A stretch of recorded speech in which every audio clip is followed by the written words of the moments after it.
Studi kasus. Insinyur Soekarno. Soekarno merupakan anak keturunan dari keluarga bangsawan. Nama lahir Soekarno yang diberikan oleh orang tuanya adalah Kusno Sosrodihardjo yang kemudian dirubah menjadi Soekarno karena pengaruh adat Jawa. Ayah dari Soekarno bernama Raden Sukemi Sosrodihardjo yang merupakan guru Jawa sekolah dasar dan ibunya bernama Ida Ayu Nyoman Rai yang merupakan seorang dari Bali yang berkasta Brahman. Penulis mengambil beberapa kriteria yang ditulis oleh Solica, 2018. Solica, 2018, menuliskan 8 kriteria setelah memaparkan beberapa kriteria kepemimpinan menurut Barnard, 1968, dan Hersey dan Binchat, 1980. Di antaranya kualifikasi kepemimpinan yaitu: pertama, watak dan kepribadian terpuji. Saat kecil Soekarno menghabiskan banyak waktu bersama dengan kakek dan neneknya.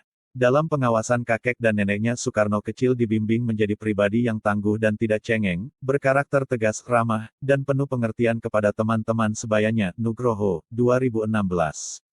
Kedua, prakarsa yang tinggi. Soekarno dan beberapa temannya saat masih bersekolah di Surabaya mendirikan organisasi pelajar yang bernama Trikoro Darmo, yaitu organisasi dengan tujuan yang melambangkan kemerdekaan politik, sosial dan ekonomi, untuk menandingi Budi Utomo yang kemudian Trikoro Darmo ini berubah menjadi Young Java pada tahun 1918. Fahrudin, 2020. Ketiga, hasrat melayani bawahan. Keempat, sadar dan paham kondisi lingkungan.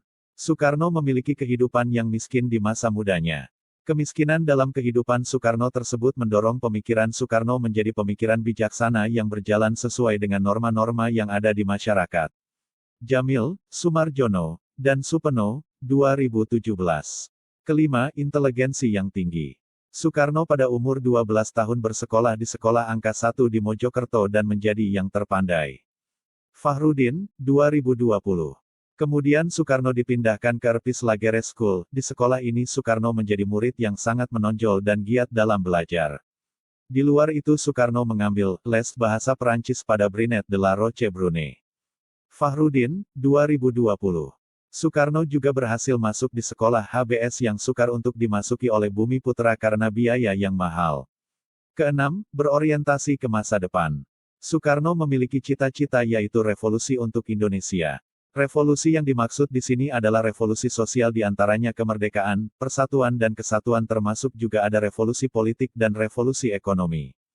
Ketujuh, sikap terbuka dan lugas. Soekarno berpidato pertama kali di Studi Club untuk mengungkapkan opininya terkait tidak setujunya apabila pemuda wajib untuk mempelajari bahasa Belanda sesuai dengan pendapat Ketua Studi Club. Kemudian Soekarno menghimbau anggota Studi Club untuk mengembangkan bahasa Melayu kemudian baru bahasa Inggris karena bahasa Inggris merupakan bahasa diplomatik. Fahrudin, 2020. Kedelapan, widya suara yang efektif. Soekarno memiliki kemampuan untuk menggerakkan, mempengaruhi, dan berdiplomasi yang kemampuan tersebut telah dapat menyatukan dari berbagai suku, agama, golongan, budaya menjadi satu bernama NKRI. Ani dan kawan-kawan, 2019. Banyak gagasan dan pendapat dari Soekarno yang telah membakar semangat dan mempersatukan bangsa Indonesia untuk mengusir penjajah untuk meraih kemerdekaan. Ani dan kawan-kawan, 2019. Fungsi kepemimpinan. Kartono, Isnaini, 2016, menyebutkan bahwa fungsi kepemimpinan adalah sebagai berikut. Pemimpin sebagai eksekutif, pemimpin sebagai penengah, pemimpin sebagai pengajur, pemimpin sebagai ahli, dan pemimpin diskusi. Berikut penjabaran fungsi kepemimpinan di dalam diri Soekarno. 1. Pemimpin sebagai eksekutif. Soekarno merupakan Presiden pertama Republik Indonesia. Soekarno menjadi pemimpin negara Indonesia dalam proses bernegara dan pemerintahan. Soekarno memiliki banyak kekuasaan yang akan dijabarkan di bagian pembahasan mengenai kekuasaan menjalankan kepemimpinan di bawah. Dalam pelaksanaannya Soekarno memiliki kewenangan untuk mengatur dan mengawasi jalannya pemerintahan. 2. Pemimpin sebagai penengah. Soekarno memberikan peran besar dalam mengusung dan menyampaikan gagasan persatuan dan kerjasama dengan pemerintah kolonial yang juga dikemukakan oleh Hatta kepada massa dengan bahasa yang mudah diserap, sehingga dengan orasinya, gagasan tersebut dapat tersebar luas. Wilarjo, 2013.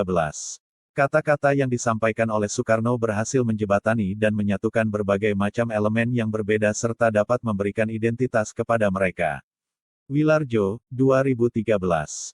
3. Pemimpin sebagai pengajur. Soekarno memiliki kemampuan untuk mempengaruhi rakyat dengan pidato dan orasinya yang mudah untuk dicerna oleh pendengar. Jasa terbesarnya adalah menyerap apa yang dikemukakan Hatta, membuat sintesis darinya dan menerjemahkan ke dalam bahasa yang lebih mudah diserap massa. Ditambah daya magis orasinya, Soekarno memperoleh audiens serta dampak yang lebih luas. Wilarjo, 2013. 4. Pemimpin sebagai ahli. Setelah menamatkan pendidikannya di HBS, Soekarno melanjutkan sekolahnya di Teknise Hoge School di Bandung dan menekuni pendidikan di bidang arsitektur. Soekarno mendapatkan gelar insinyurnya dari pendidikan ini. Kemudian Soekarno mendirikan perusahaan di bidang arsitektur bersama teman-temannya dengan nama Soekarno dan Anwari. 5. Pemimpin diskusi. Pada tanggal 29 April tahun 1945 ketika Jepang sudah terdesak oleh pasukan sekutu Amerika, Jepang memberikan izin kepada pihak Indonesia untuk mendirikan BPUPKI sebagai langkah awal terkait janji kemerdekaan agar rakyat Indonesia membantu perang Jepang. BPUPKI tersebut dipimpin oleh Soekarno. Teori kepemimpinan. 1. Teori karakter. Robbins, Yudhya Atmaja, 2013 pernah menyebutkan bahwa ada 20 telah berbeda yang telah mengidentifikasi 80 karakter yang beberapa di antaranya meningkatkan kemungkinan suksesnya pemimpin tetapi dalam temuannya tidak ada satupun karakter yang dapat menjamin kesuksesan. Dalam diri Soekarno telah merasakan sejak kecil rasa lapar, kekurangan, dan kondisi yang mengharuskan untuk berhemat. Adanya kondisi tersebut menjadikan Soekarno menjadi laki-laki yang tangguh, pekerja keras. Soekarno juga memiliki karakter tegas, ramah, dan penuh pengertian yang terlihat ketika bersama dengan sahabat-sahabat atau teman-temannya. Ani DKK, 2019. Dengan adanya karakter yang demikian di dalam diri Soekarno ditambah dengan kecerdasannya di bidang arsitek, politik, dan kepemimpinan, Soekarno menjadi salah satu pemimpin terkenal di banyak belahan negara di masa tersebut. 2. Teori kemungkinan. Cokroaminoto melihat potensi yang istimewa di dalam diri Soekarno dan memprediksi bahwa di kemudian hari Soekarno akan menjadi seorang pemimpin besar di Indonesia. Subekti, 2014. 3. Teori jalur tujuan. Soekarno memiliki tujuan untuk melepaskan belenggu penjajahan di Indonesia. Sehingga Soekarno berangkat dari keinginan untuk merdeka, kemudian menyiapkan diri menjadi seorang pemimpin. Pengaruh dalam kepemimpinan. Soekarno adalah seorang tokoh pemimpin yang sangat terkenal di Indonesia. Selama kepemimpinannya banyak sekali pengaruh yang diberikan oleh Soekarno untuk kemerdekaan Indonesia. Soekarno banyak memberikan pidato dan orasi untuk menggayat masyarakat agar melakukan sesuatu sesuai dengan rencananya. Soekarno juga menjadi ketua dari PNI, Partai Nasional Indonesia, yang kemudian berkembang menjadi partai besar sebelum dibubarkan dan berubah menjadi PNI, Pendidikan Nasional Indonesia. Soekarno juga berperan aktif dalam Partindo yang bersama PNI menjadi dua partai besar yang disegani oleh pemerintahan kolonial. Selama persiapan kemerdekaan, Soekarno juga menjadi ketua BPUPKI yang memiliki tugas untuk mempersiapkan kemerdekaan Indonesia yang dilanjut dengan PPKI dan atas kepemimpinannya yang baik, Soekarno berhasil mengusulkan dasar negara yaitu Pancasila. Soekarno menjadi Presiden pertama Republik Indonesia dan juga sebagai proklamator kemerdekaan. Pada intinya kepemimpinan yang dilakukan oleh Soekarno yang dinilai sebagai pemimpin karismatik memberikan pengaruh yang sangat besar terhadap proses kemerdekaan Indonesia.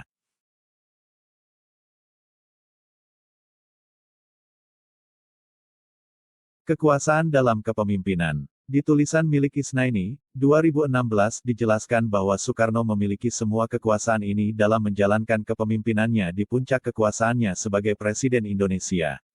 Beberapa disebutkan buktinya yaitu untuk kekuasaan ganjaran dan kekuasaan kursif Soekarno memiliki kekuasaan untuk memberikan ganjaran dan hukuman kepada staf dan menterinya. Kemudian untuk kekuasaan resmi, Soekarno merupakan seorang presiden yang secara resmi didukung oleh undang-undang yang berlaku. Kemudian untuk kekuasaan keahlian, Soekarno merupakan pemimpin yang dapat diandalkan karena memiliki kecerdasan yang tinggi, wawasan serta pikiran yang orientasinya ke masa depan. Dan yang terakhir untuk kekuasaan rujukan, Soekarno menjadi salah satu tokoh rujukan yang dikagumi oleh masyarakat dan menjadi tokoh yang ingin ditiru oleh masyarakat. Sarwono, dalam Isnaini, 2016. Gaya kepemimpinan. Soekarno menjadi salah satu dari sekian banyak pemimpin di Indonesia yang memiliki gaya karismatik. Soekarno menjadi contoh pemimpin karismatik yang saat ini sulit untuk ditemukan penyamanya di masa sekarang. Ani dan kawan-kawan, 2019. Soekarno memiliki kemampuan untuk mempengaruhi pemikiran orang lain dan juga mampu untuk membuat orang lain mengikutinya dan melakukan apa yang diinginkan oleh Soekarno. Raharjo dalam Ani dan kawan-kawan, 2019. Soekarno menjadi salah satu tokoh yang dapat memberikan banyak gagasan dalam upaya kemerdekaan Indonesia baik melalui kepiawaiannya dalam berpartai dan mengikuti panitia kemerdekaan maupun saat menjabat menjadi presiden. Soekarno juga merupakan salah satu tokoh yang mampu menyatukan berbagai suku, agama dan golongan menjadi satu NKRI. Di dalam artikel yang ditulis oleh Supriyadi, 2018 mengemukakan bahwa gaya kepemimpinan yang dimiliki oleh Soekarno berorientasi pada moral etika ideologi yang mendasari negara dan partai, konsisten, fanatik tokoh nasionalis, dan antikolonialisme yang pertama, baik di dalam negeri maupun untuk lingkup Asia, meliputi negeri-negeri seperti India, Cina, Vietnam, dan lain-lainnya.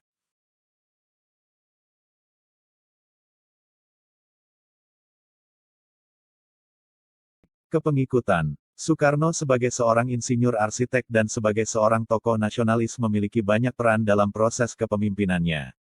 Soekarno sudah terlihat menonjol semenjak kecil, di mana Soekarno menjadi seorang yang jenius di banyak bidang.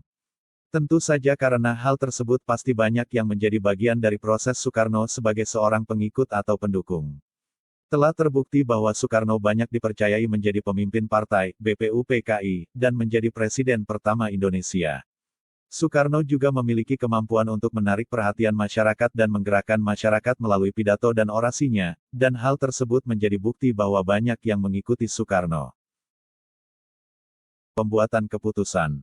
Di akhir kepemimpinannya, pada tahun 1959 Soekarno mengeluarkan dekret presiden yang salah satu isinya adalah membubarkan Konstituante, Dewan Perwakilan Rakyat Pemilu 1955, kemudian Soekarno memproklamasikan demokrasi terpimpin yang berlangsung sejak tahun 1959 sampai tahun 1967, Wilarjo, 2013. Soekarno mengambil beberapa keputusan yang agresif terhadap lawan-lawan politiknya dengan cara seperti menghilangkan kebebasan pers, memenjarakan orang-orang yang mengkritiknya seperti Syahrir, dan membekukan banyak partai politik, Wilarjo, 2013. Soekarno juga melarang penerbitan surat kabar. Pada intinya Soekarno sebagai seorang pemimpin, baik pemimpin di partainya, pemimpin di berbagai kepanitiaan untuk kemerdekaan, maupun sebagai presiden mampu dan mempunyai kekuasaan dalam pengambilan keputusan. Banyak keputusan yang ditetapkan oleh Soekarno, baik itu akan menimbulkan dampak yang baik atau buruk bagi Indonesia tetapi Soekarno memiliki kemampuan akan hal tersebut. Terima kasih. Created using Powtoon.